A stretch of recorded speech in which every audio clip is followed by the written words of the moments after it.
Donc on attaque la partie 3. Donc on va finir la partie 2 par une chanson, c'est Malbrook s'en va en guerre, Mironton, Mironton, Mirontaine, Malbrook s'en va en guerre, Dieu sait s'en reviendra. Et ben, le duc de Malbrook, le comte de Malbrook, Duc de Marlborough. le duc de Marlborough, hein, on n'est pas anglais, Marlborough. Marlborough. En fait, ben, c'est l'ancêtre de Sir Winston Churchill. John Churchill. C'est John Churchill qui a bien aidé les banquiers à arriver à bout de leur révolution, à mettre en place Guillaume d'Orange, et pour service rendu, a touché une rente colossale à vie payée par un banquier hollandais.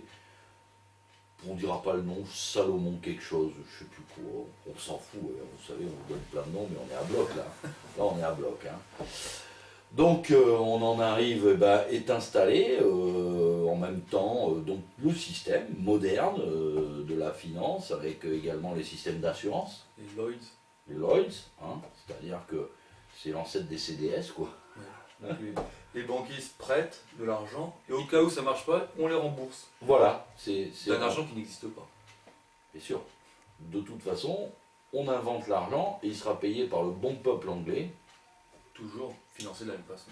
Toujours financé de la même façon. Donc l'Angleterre, on se retrouve au début du XVIIIe, donc le règne de Louis XIV. Fin du règne. Fin, excusez-moi, du règne de Louis XIV qui finit péniblement avec des guerres et des guerres et des guerres. Malade. Suscité par les Anglais. La guerre s'enrichit. La guerre enrichit. La guerre enrichit les banquiers. Les banquiers, oui. Uniquement les banquiers. Uniquement les banquiers. On arrive à la fameuse guerre de 7 ans où la France va perdre toutes les colonies nord-américaines, Québec, etc. Donc grosse perte d'argent parce que les Français gagnent La de Ligue l'argent. d'Augsbourg avant. Hein. Ah oui, avant ça, la Ligue d'Augsbourg, créée par Guillaume II quand même, qui est parti assez rapidement, mais quand même créée. Mais qui a quand même fini son œuvre au service des banquiers. Une grosse coalition contre la France pour déstabiliser le pouvoir en France. On commence comme ça, tout Voilà, doucement. hein, maintenant, on a installé donc un pouvoir financier. Exactement. Avec des pantins de service. La maison de Hanovre, qui succédera petit à petit. La maison de Hanovre arrivera petit à petit, Saxe-Cobourg, etc. Enfin, on y reviendra après. N'avançons pas trop vite avant de revenir. Donc ces banquiers, voilà. Alors l'histoire, on arrive dans l'histoire moderne de la finance qui prend le pouvoir, et qui met en place des marionnettes. Et qui permet donc, comme on disait, de créer des guerres. Qui crée des dettes, qui crée des impôts. Hein, il n'y a rien de neuf sous la planète. Guerre, dette, impôts. Les historiens ont abdiqué leur devoir, c'est-à-dire que... Enfin, je ne sais plus s'il y a d'historiens aujourd'hui, je ne sais pas si ça existe encore, historien. Peut-être. Ça peut-être. Donc, On n'est plus sûr de rien. on n'est plus sûr de rien. On se demande même si les mecs, ils lisent encore, parce que bon, en plus, tout est consultable, hein, tout ce qu'on vous dit, on prend des risques. Hein. La plupart, il s'agit de recouper quelques renseignements qui existent sur Internet, sur Wikipédia. Voilà, même avec Wikipédia, on y arrive. Hein. Oui. Attention, hein, on pousse pas, on n'envoie pas lourd. Hein. On est soft. Hein. Donc, voilà où naît le cœur de la finance rastaquaire, qui maintenant s'est dit, on a mis des marionnettes en Angleterre, c'est un super coup, comment on va faire pour en mettre ailleurs? Et il faut absolument exalter le mot de liberté. Exactement. Oui, il faut exalter le mot de liberté, il faut expliquer aux gens qu'ils vivent sous le joug d'horribles tyrans, d'obscurantistes religieux. D'obscurantisme religieux. Bon. Et que l'obscurantisme des banquiers est beaucoup plus clair. Exactement. Hein, on sait où on va. Au moins on sait où on va. Le droit mec, tu finiras à poil, alors que les catholiques sont des espèces d'imbéciles, pudiques, ils sont contre la libération des mœurs, ça va pas ça. Je veux dire, non, c'est de l'obscurantisme ça. Rassurez-vous, les banquiers sont pour la liberté des mœurs. Ben, il vaut mieux parce que de toute façon, ils vont vous mettre à poil. Hein. Alors, il vaut mieux qu'ils vous libèrent au niveau des mœurs. Ils Hein. sont tous à égalité. On est tous à égalité. On retourne à l'état prime. Donc, il nous suscite quelques ennuis à nos rois. On pourrait raconter, je pourrais raconter une anecdote que je ne sais pas si tu connais. C'est l'histoire de la Pompadour. Vas-y. L'histoire de la Pompadour, en fait, qui est en fait une petite fille très très belle et qui en fait a été éduquée dès son plus jeune âge pour prendre une haute place dans la société par des financiers. En fait, on avait prévu de la mettre dans le lit du roi, puisque de toute façon, on savait que plus le pouvoir, la tête du pouvoir tombait dans le vice, plus le peuple sombrait. Donc il fallait lui préparer quelques petits coups tordus. Donc la Poisson, puisqu'elle s'appelle Poisson au départ, Oui, c'est vrai. je veux dire, les gens, s'il y avait un historien intelligent, il ferait bien d'étudier l'histoire de la Pompadour quand elle s'appelait Poisson. Savoir d'où elle sort, cette petite fille mignonne, adorable, intelligente, une beauté très intelligente et très belle. Ah oui, ouais. Très très belle. Donc pour approcher le roi, il fallait être noble, donc on la marie à un vieux barbon insignifiant, n'est-ce pas? Ce qui lui permet d'avoir accès au roi et d'aller dans le lit du roi. À partir de là, elle va commencer à protéger, elle a été préparée de longue date, tous les tordus qui pouvaient se trouver en France et qui sont, je dirais, les pères de l'encyclopédie, du renouveau intellectuel français. Ça a permis le développement de tous les salons. Développement des salons, développement des idées modernes, je ne sais pas le terme employé d'ailleurs, c'est pas les idées modernes, c'est les idées neuves ou je sais plus quoi.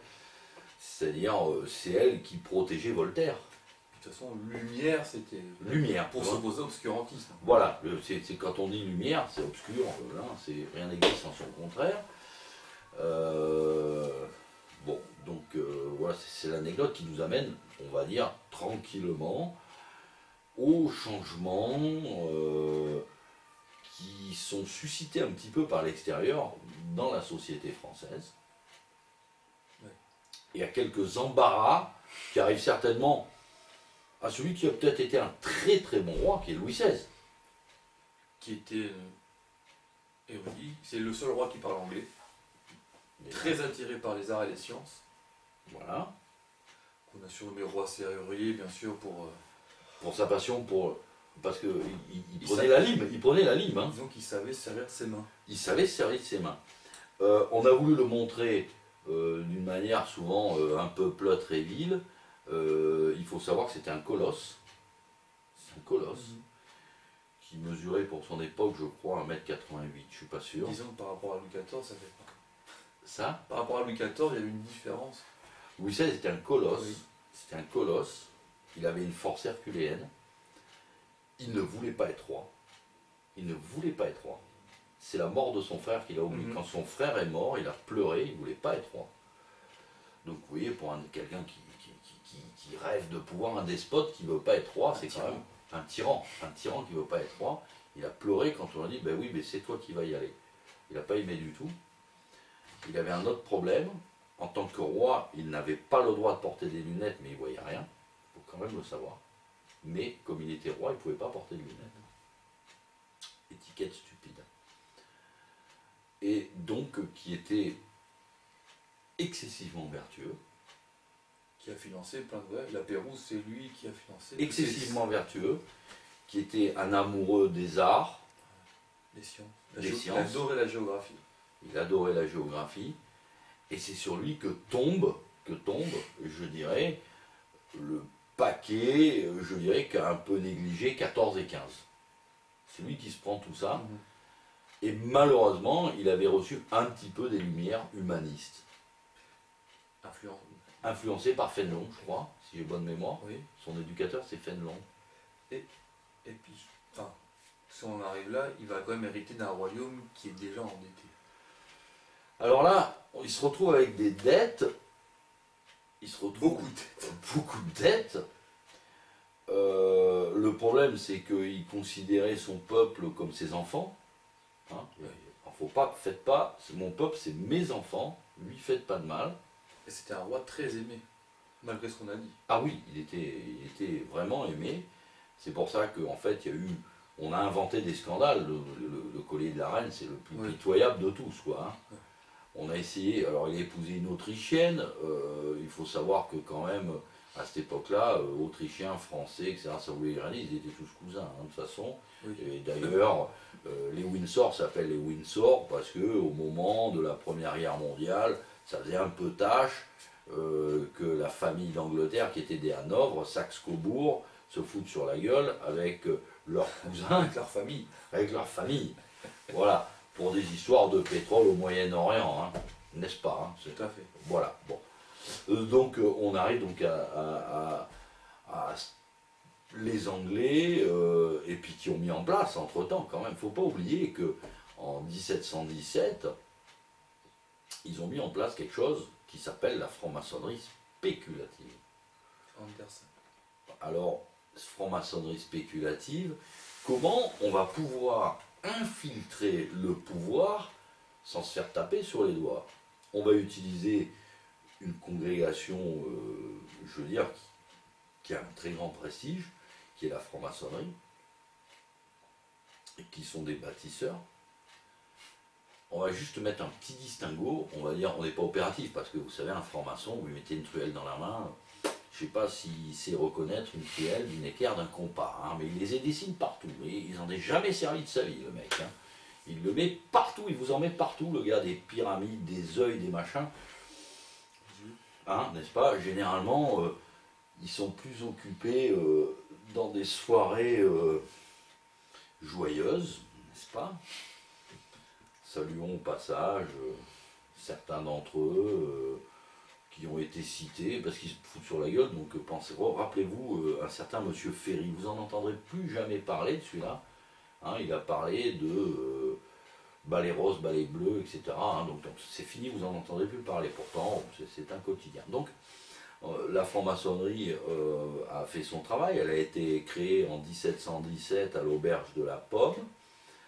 Là où se sont retrouvés les personnages les plus recommandables en Europe, à savoir des Lumières, alors il y avait des Rosicruciens, des alchimistes, des protestants, des kabbalistes, tout ce que vous voulez, et ils se réunissent. Des grands nobles. Les grands nobles, mais ça c'est après, ils viennent après, les grands nobles. Eux ils arrivent, ils disent on va créer la franc-maçonnerie spéculative, et donc il y avait James Anderson, Théophile des Aguliers, le chevalier de Ramsay, en fait la crème quoi. Ils disent pour pouvoir conspirer en France, on va créer un mouvement qui s'appelle la franc-maçonnerie, puisque c'est connu en France. Et oui, c'est eux qui ont fait la cathédrale de Paris, hein. Et ça a duré 107 ans. Ça a duré 107 ans. D'où l'expression ça ne durera pas 107 ans. Et arrivé, alors c'était très en vogue, dans la noblesse, dans le clergé, c'était tout juste condamné par l'Église, parce que francs-maçons, qu'est-ce que c'est ça, les francs-maçons? C'est des mecs qui se disent francs-maçons, mais pourtant, on les a pas vus travailler, on les a pas vus porter une poutre, un caillou, ils mettent des équerres, des compas, c'est bizarre, ils dansent à cloche-pied sur des carrelages noirs et blancs, ils se réunissent avec des crânes, ils mettent des tabliers bleus d'un côté, noirs de l'autre, avec un crâne derrière. C'est un peu spécial ces gens-là, quoi. On commençait à s'en méfier un peu quand même en France, mais bon, c'est pas méfier assez vite. Et c'est pour ça qu'au moment où il est temps de battre le fer, Louis XVI se trouve dans un grand embarras. Les Américains nous doivent des sous, ils nous ont signé une reconnaissance de dette qui vaut tripette, ils ne nous ont toujours pas remboursé. Même que le plus grand président pourrait être Washington, qui était d'ailleurs franc-maçon, George Washington. Enfin, tous les présidents des États-Unis ont été francs-maçons, à part deux. Les deux qui n'ont pas été francs-maçons en président des États-Unis, États-Unis, je crois que c'est, ne rigolez pas, c'est John Fitzgerald Kennedy et Ronald Reagan. Voilà. Autre anecdote, ils descendent tous des Lancastre. Non, Plantagenet. Des Plantagenets, ils descendent tous des Plantagenets. Ça, c'est pour l'anecdote. Hein. C'est curieux, c'est une curiosité, c'est une archéologie. Il y en a qui ont remonté la généalogie des présidents américains, tous à part un descendent des Plantagenets. Décidément, ces Anglais. Quand on dit que le mal vient de l'Aquilon, La perfide Albion. la perfide Albion, donc notre pauvre Louis XVI se retrouve avec des dettes contractées par les Américains, des reconnaissances de dettes qui valent tripette, des Anglais qui vivent du mal, qui l'ont infiltré par la franc-maçonnerie, et je veux dire, un tyran, la tyrannie royale, horrible. Le gars, il a besoin de thunes, il est un pays riche, ils sont pétés de thunes, les seigneurs ont de la thune, le clergé a de la thune, le tiers, tout le monde a de la thune, lui il n'en a pas une. En plus, il a une sœur, Madame Elisabeth de France, on en parle, c'est pour l'anecdote, quoi, qui lui demande sans arrêt des thunes. Elle a créé des hôpitaux pour les pauvres à Marseille, elle s'occupe des pauvres, des malades.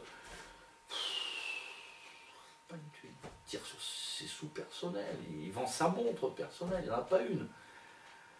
Et donc, et puis il est scrupuleux, il aurait pu faire comme les Anglais, il aurait fait la Banque de France. Non, il ne fait pas la Banque de France, lui. Non, mais il appelle tout le monde et puis il dit, écoutez, je convoque les États généraux. Voilà. Je convoque les États généraux. Je ne peux pas payer le fonctionnement de la France, qui est mon devoir. Je dois entretenir les routes, je dois creuser des canaux, je ne peux pas. Je ne peux pas. Et donc à ce moment-là, c'est là qu'il va comprendre ce monde de crabes tissé par nos amis anglais, protestants, et merde, on va le dire juif, hein, parce que ça ne veut rien dire juif, donc on peut le dire, mais c'est juif au sens entendu du terme, quoi. De Suisse, il y a tous les tarés de la terre. Disons qu'il est surtout mal conseillé par un homme qui s'appelle Necker. Hein. Donc on lui l'impose. Hein, on lui l'impose. Hein. Mais bon, qui est assez fin, très intelligent, qui est une belle fille. Qui arrive quand même à être assez proche du roi. Non mais ça, la belle fille de Monsieur Necker, c'est pas elle qui a séduit Monsieur Talleyrand? Oui. Hein? Oui. Ah, quand même. Il ne faut pas l'oublier, parce que vous savez, l'histoire de cul dans le pouvoir, c'est pas d'hier. Hein. Talleyrand, hein, parce que c'est la suite de l'histoire, il ne faut pas oublier que la fille de Madame Necker, c'est pas elle qui disait à Monsieur de Talleyrand, mais si nous faisions ensemble un enfant, imaginez votre intelligence et ma beauté. Et Talleyrand lui répondre, et imaginez le contraire. Et pour revenir à Necker, donc, je te laisse le pas, quoi. Qui est donc mis en place par concrètement par tous ces banquiers suisses qui rêveraient de créer donc une banque de France. Donc on va créer la banque d'Escompte déjà, par M. Isaac Pancho. Donc petit à petit, comme ça, ces gens se rapprochent du pouvoir. Il est interdit à un protestant d'être parmi les serviteurs proches du roi, les ministres. Il ne pouvait pas être ministre, hein, mais c'est lui qui dirigeait. Voilà. Donc arrivent les États généraux, petit à petit, donc le tiers-État dirigé par des gens qui sont pas forcément bien intentionnés, mais qui font croire qu'il y a plus de liberté, plus d'égalité, fin des privilèges. Bon, voilà. Tu vas vite là, hein, tu as les fins des privilèges, il y a quand même un championnat avant, hein, entre liberté, égalité, fraternité et fin des privilèges. Il y a le serment du jeu de pomme, il y a, on peut revenir sur la prise de la Bastille. Mais avant la prise de la Bastille, on peut parler du faubourg Saint-Antoine. Ouais, il y a plein de... Non mais attends, c'est qu'aujourd'hui, on le vit ça, hein, ces grands moments de gloire. ces grands moments de gloire. Hein. Rappelle-toi que quand il rentre, c'est quand, je dirais, le tiers-État, c'est pas le tiers-État, s'enferme dans le jeu de pomme, qui a le fameux serment de jeu de pomme. Et à un moment donné, quand Louis XVI rentre dedans, il y en a un qui le montre du doigt et dit voilà la victime. C'est-à-dire qu'ils avaient déjà décidé de le tuer, puisque si on lit les recensions notamment, parce qu'à l'époque, il y avait aussi d'autres excités, c'était les Illuminés de Bavière. Hein. Oui. Eux, ils s'étaient réunis, eux, ils avaient déjà décidé la mort de Louis XVI, hein, au couvent de Wilhelmsbad. Hein. C'est-à-dire, le gars, il est roi de France, mais eux, ils sont rien, ils n'existent pas. Ils ont déjà décidé qu'il allait mourir, celui-là. Disons qu'ils savaient que contrôler la France, ça faisait encore plus d'argent que contrôler l'Angleterre. Ah, c'était mieux, hein. Il y a plus de monde. Ah, il y a plus de monde à plumer. Hein. C'est non, parce qu'on était les plus nombreux en Europe. Hein. Oui, largement. Largement, hein. Loin devant, puisque je crois qu'on était 25 millions à la Révolution française. C'est ça, 26, bon, bref. 26 Oui. Mais bon. De toute façon, nos amis banquiers vont se charger de limiter la reproduction française. Hein. Des fois que... Voilà. On reprend en équerre. Necker, allez, vas-y. Donc, allez, on va partir par le Necker. Donc, un banquier qui fait petit à petit ses faits d'armes dans les banques, hein, Suisse, en France, toujours en France. Cet homme va donc conseiller petit à petit le roi de, non pas de faire payer l'impôt à tout le monde, qui aurait été au moins un peu plus juste, mais de financer la dette par des emprunts. Ce qui n'est pas le cas actuellement. On ne fait pas ça. On ne fait plus ça. On a compris qu'il ne fallait pas le faire. Donc, petit à petit, ces hommes-là, après Necker s'en va et d'autres arrivent. Hein, et là, on voit apparaître un personnage, Frédéric Perregaux, banquier lui également, de son protestant suisse également. Hein, de toute façon, c'est eux qui avaient pris le pouvoir d'argent en France. Hein. Il va financer, il va s'enrichir bien sûr grâce à la Révolution, en spéculant sur les assignats, en spéculant sur le blé. Il va se faire arrêter par la terreur. Attends, mais... le peuple, aujourd'hui encore, se rappelle de la révolte du bon peuple qui va demander du pain, et Marie-Antoinette dit qu'on leur donne de la brioche, qu'elle n'a jamais dit de toute façon. Hein. Non. Elle l'a jamais dit. Donc ces banquiers vont prendre le pouvoir, Perregaux va se faire arrêter pendant la terreur une semaine, très peu, hein, malgré tout ce qu'il avait fait. Il avait de bons amis parmi les dirigeants de la terreur, hein, Marat, Danton. Petit à petit, donc, on va arriver, on vote la mort du roi. Bon débat. Parce que bon, son cousin a beaucoup aidé. Hein. Chef de la formation française. Conseillé par Mirabeau. Sauf que Mirabeau, à un moment donné, avait compris le mal qu'il avait... Non, Mirabeau, à un moment donné, voulait que Louis XVI lui donne sa sœur en mariage ou quelque chose comme ça. Était prêt parce que c'était... Bon, Mirabeau, comme tous les révolutionnaires, d'ailleurs, vous remarquerez souvent dans les portraits, ils sont souvent bouffés par la petite vérole. C'est-à-dire, c'était des gens de mœurs douteuses à l'époque, qui étaient obligés d'aller copuler avec des femmes de petite vie, on dira. De petites vertus. Et bon, il y en a beaucoup qui étaient bouffés par la vérole. Hein. Bien sur les propos, je dis pas de bêtises. Regardez bien la gueule de Danton, regardez la gueule de Robespierre, regardez la gueule de Marat, regardez la gueule de Mirabeau. Ils sont tous bouffés par la vérole. Donc c'est ces gens vertueux qui vont nous amener là où tu vas continuer. Donc, je disais, Mirabeau se rend compte à un moment donné, mais trop tard. Vous pouvez quand même sauver le roi. Hein. C'est but à Lyon, on lui avait donné comme ordre. Créer une monarchie constitutionnelle, sur le modèle anglais seulement, on le met de côté, il essaie de sauver le roi, bon, il meurt empoisonné. Mais bon débat. Voilà. Donc M. Perregaux va financer bien sûr tous ces exagérés, hein, Marat, Danton, Robespierre. Tous les enragés. Tous les enragés, toute la terreur de toute façon est financée par Perregaux, protestant suisse, affilié avec les Anglais. Et les Anglais. Alors là, la terreur, rappelez-vous, Thermidor, septembre, etc. Merci monsieur les Anglais.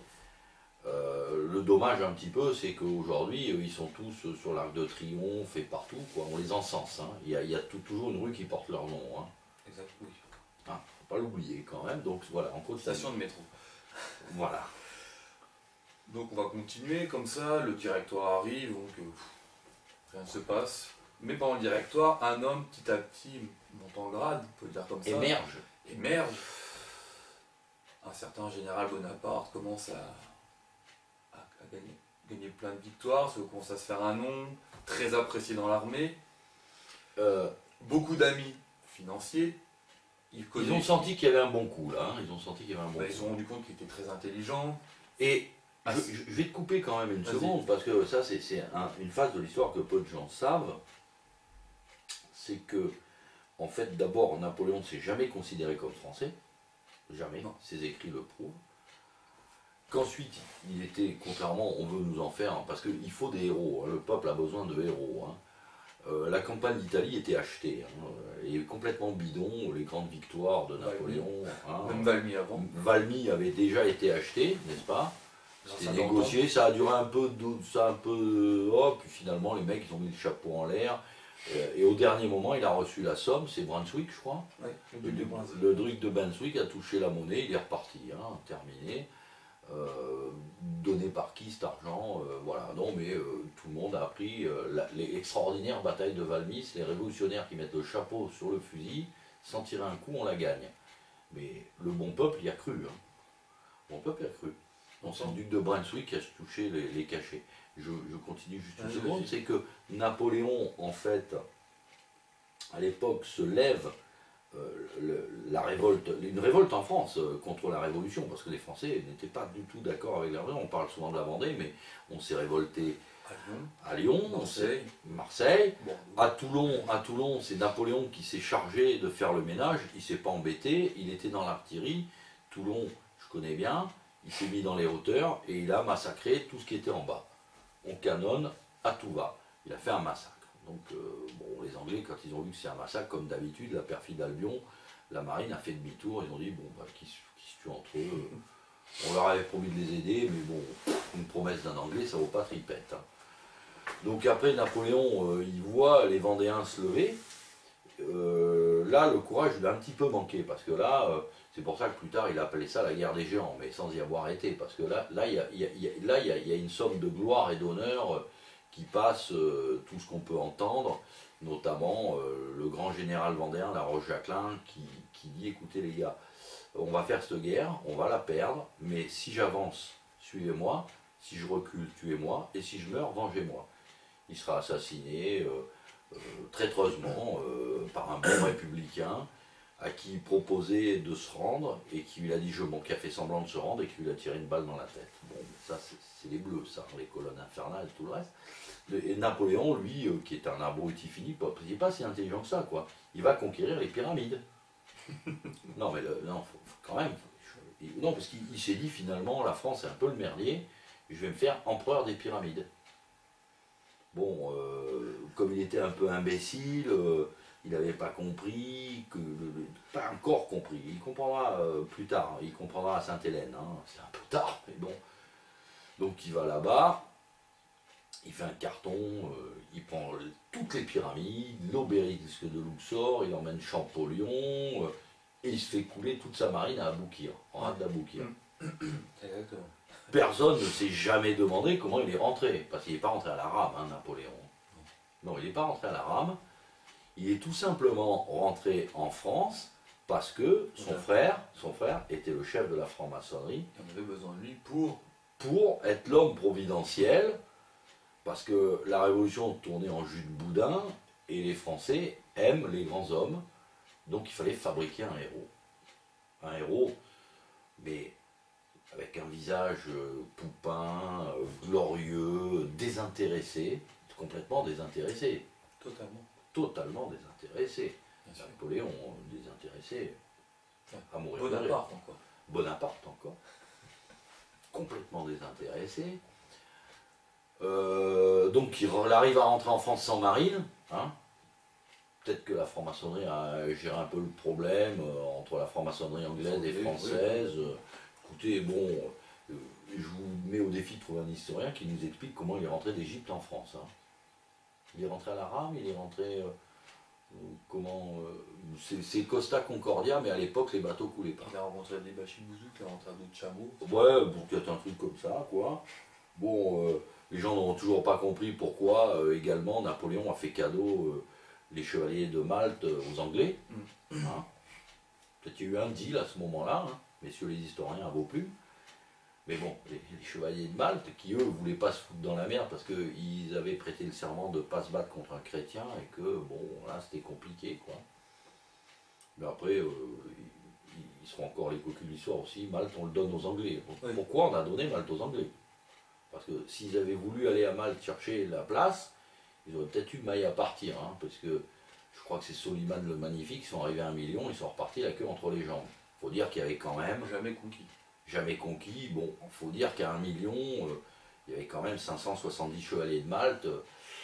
C'est compliqué, quoi. 1 million contre 570, ils n'ont pas réussi. Les pentes bis. Hein? Les pentes bis. Oh, plus beau que les pentes encore, hein. Plus beau que les pentes. Hein. Non, mais l'histoire de France est extraordinaire, mais bon, c'est pas intéressant. Il vaut mieux regarder Dune ou Le Seigneur des Anneaux, ça c'est vrai, ça. Bon, bref, allez, j'ai coupé, j'ai fait les conneries, là, vas-y, continue. Donc Napoléon Bonaparte arrive, revient de sa revient, campagne d'Égypte. le sauveur arrive. Donc, Thermidor, oui, 18 Brumaire, etc. Il arrive au directoire par la force, hein, Enfin, pour un démocrate. avec 3 blaireaux, Oui. avec 2 blaireaux, quoi. C'est Yes et Cambacérès. Oui, enfin, Oui, des gens bien. des gens bien. Arrive au pouvoir avec des gens derrière lui, hein, bien sûr. C'est Yes et Cambacérès, mais bah non, il ne faut pas faire un intermède, là. Et, je veux dire, c'est des gens bien. Quand même, ils savent se retirer avec élégance et quelques millions. À quelques millions. Ouais. Ah. Enfin, Cambacérès, beaucoup. Beaucoup. Cambacérès, c'est des mecs qui sont capables de se retirer moyennant l'or pillé aux Français Oui. pendant la Révolution. Quelques pièces d'or. Quelques piécettes, hein, vous voyez. Hein. Mais c'est pas dire qu'il faut investir dans les pièces d'or. Hein. Non. Ah. Normalement. Normalement. Donc, Napoléon va avoir mal à partir avec des financiers. Donc ça, c'est... On pourrait vous laisser regarder la vidéo de Monsieur Guillemin. Monsieur Guillemin qui le fait très bien. Qui se régale. Là, il fait un festival. Hein. Ce qui est bien aussi, c'est pour ceux qui sont vraiment intéressés, c'est de télécharger les archives du comte de Molien. Hein, Guillemin se sert de ça pour raconter la création de la Banque de Un France. historien a besoin d'archives historiques. Qui sont téléchargeables sur internet, puisque moi je les ai téléchargés. Voilà, hein, les archives de la Banque de France téléchargeables sur internet, hein, si vous en faites. Mais bon. Donc ce comte de Molien raconte très bien comment Monsieur Bonaparte, toujours, hein, qui est toujours que premier consul, hein, qui n'est toujours pas... Bien Pas sûr, encore conçu la vie. En 1800, donc on va dire 4 mois après son arrivée, les financiers, donc on retrouve ce monsieur Perregaux, bien sûr, qui conseille à monsieur Napoléon en lui disant début février, on lui demande, il faut créer la Banque de France. Il faut créer la Banque de France. Il faut que la France a besoin d'argent. Bien sûr. Pour votre grandeur. Napoléon réfléchit très longuement et 5 jours après, la Banque de France est créée. Très longuement, 5 jours. Concrètement, il n'a pas eu le choix. Hein. Non. Donc, il savait très bien d'où il venait, qui l'avait amené au pouvoir. Voilà. Comme d'hab.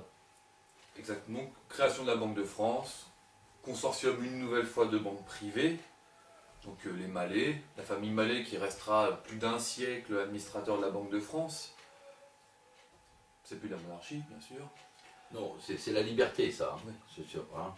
Abolition des privilèges. Perregaux qui va se retirer petit à petit parce qu'il était déjà assez âgé, donc c'est Laffitte qui reprendra le flambeau, hein, qui était son... C'était une Bettencourt avant l'heure. C'était son associé. Non, Donc voilà, en France, grâce à la Révolution française et grâce à Napoléon, homme extraordinaire, on va réussir à créer une banque et à l'image de la Banque d'Angleterre. Et on va réussir, les financiers ont réussi leur coup, créer en France la libéralisation de l'économie. On a libéré les Français. On a libéré les Français et l'économie grâce à des banques privées qui grâce sont à une révolution quand même, où en fait, tout le monde, hein, parce qu'aujourd'hui vous demandez aux Français est-ce que vous êtes pour les droits de l'homme, ils se lèvent tous comme un seul homme. Hein. Bien sûr. Il y a juste un problème, c'est que les droits ça peut pas se mettre au pluriel, et l'homme ça peut pas se mettre au singulier. Hein. Faudra méditer la question. Mais pour venir à la Banque de France, quand même, ce qui est aussi intéressant à dire, c'est que on laisse des gens, des banques privées, battre monnaie, oui. Donc qui ont un droit régalien, bon, normalement. Bon. Et ces gens ont demandé à Napoléon quand même, mais ça c'est cité aussi dans Guillemin, mais je pense que c'est important de le répéter, que si des contrefacteurs sont pris la main dans le sac, ils ont une prison à vie quand même. Et pour certains, auront la peine de... Ah oui, c'est-à-dire qu'il n'y a que le banquier privé qui a droit à émettre de monnaie, et que cette monnaie, si quelqu'un essaye de la refaire, c'est pire qu'un pédophile. Hein. Ah non, c'est pire. pédophile, on le libère s'il est fou.